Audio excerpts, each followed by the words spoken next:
Hello everyone, my name is Anat, and I am a fourth-year biomedical science student at Ryerson University, and you're joining me today. I try to start my mornings at the gym to wake myself up before class. Seeing as I am home, I developed a ritual with my grandmother, in which we enjoy a cup of coffee and then go on a walk with my dog, especially when it's nice outside.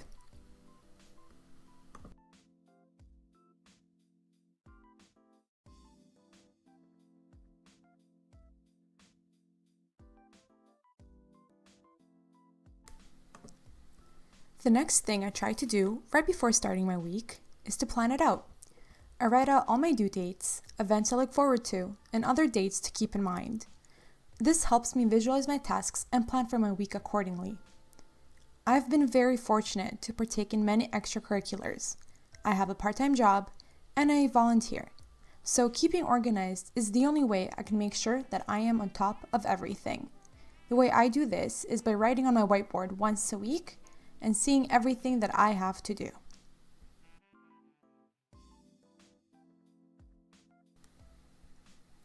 I then input all my tasks into my Google Calendar so that I always have access to my agenda even on the go.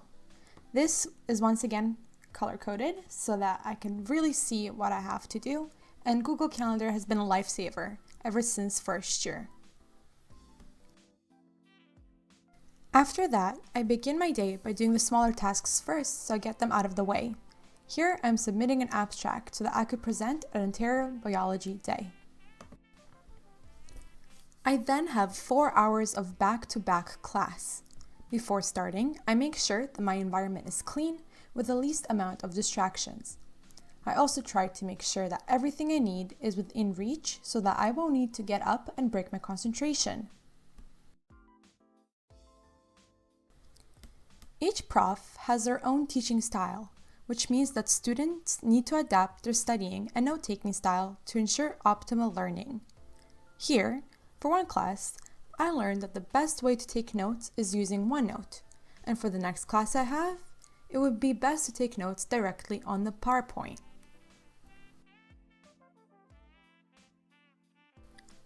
I learned that for myself, I like having 2 monitors. This ensures that I keep focused and I don't need to squint to try and see the text. I think it's very important to ensure that your studying environment is as optimal as possible for your needs. Another great tip that I received when talking to other students about their learning environment is the use of having a white light right by the desk. I don't know about you, but when I have to squint to read my text, I tend to focus a lot less and I get headaches more often. So ensuring I have the proper light at my desk is very important. And after class, it's lunchtime.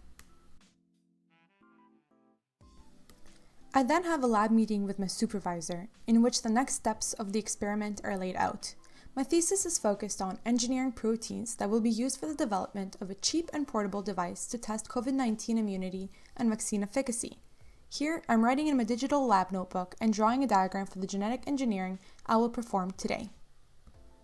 Once I'm happy with my plan and everything is laid out in front of me, I change into lab-appropriate clothing, making sure that my ankles are covered and I am comfortable. Because of the pandemic and because I have to sit all the time in front of my computer and barely get up, I like to make sure that I move as much as possible. So I walked to the subway station and I enjoyed the nice weather outside. Unpopular opinion, but I like commuting because I find that I am most productive there and I could get my reading done without any distractions. I then get off at Queen's Park Station and I get to Mars and make my way up to the lab.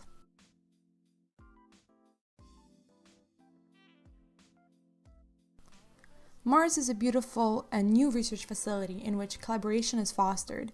I'm personally in awe of the view from the floor-ceiling windows facing downtown and from just the general laboratory environment.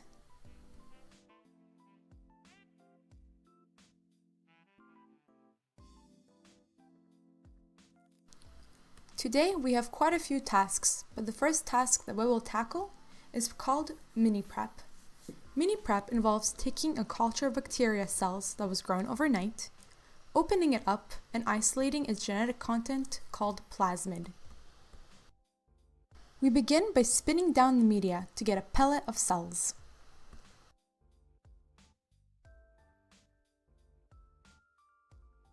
We then resuspend the cells in media and add a solution that will break the bacterial membrane and let the plasmids free.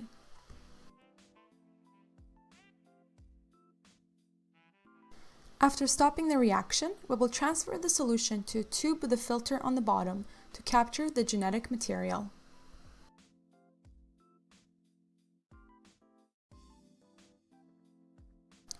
We then perform a number of washes and end up with isolated plasmids.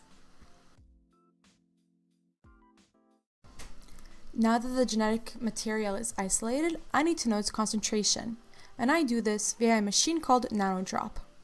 This machine is able to tell how dense the solution is using light.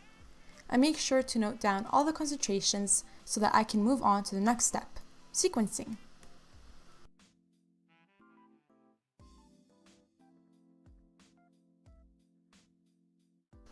I take a little break from the lab bench and attend a meeting to plan Biomedical Innovation Night. Now that I'm back in the lab, I use the concentrations obtained via the nanodrop to perform calculations to make sure I'm adding the appropriate amounts of reagents. We use a genetic sequencing facility at SciXchange to make sure that the genetic transformation we performed are proper and need to be very diligent in how we label our tubes.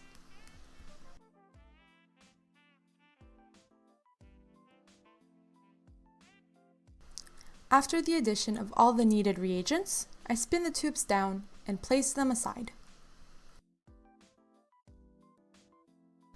We are now ready to perform our last two tasks: cutting a previously isolated plasmid so that next time I'm in the lab I can insert genetic material into it, and making sure that the plasmid is successfully cut and open by running a gel.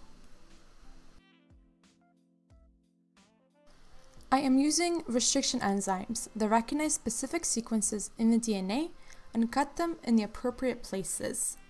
Then, I do the same thing for the inserts that need to be placed inside the plasmid. Seeing as the restriction enzymes are the same for both of the genetic materials that I am trying to combine, they will fit perfectly with each other, like a puzzle.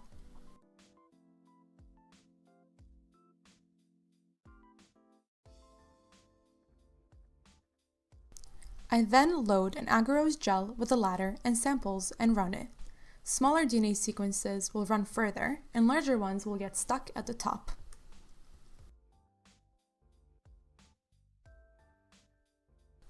I then image and label my gel.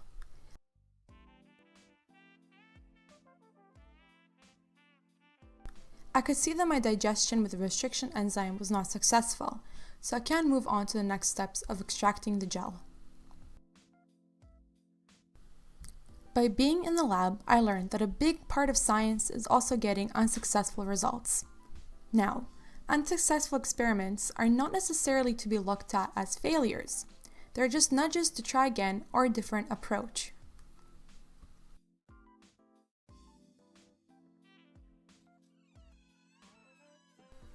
Thank you for joining me today. I hope you gained a little bit of insight into the life of an upper year science student. I hope that we can stay in touch, and please reach out if you have any questions.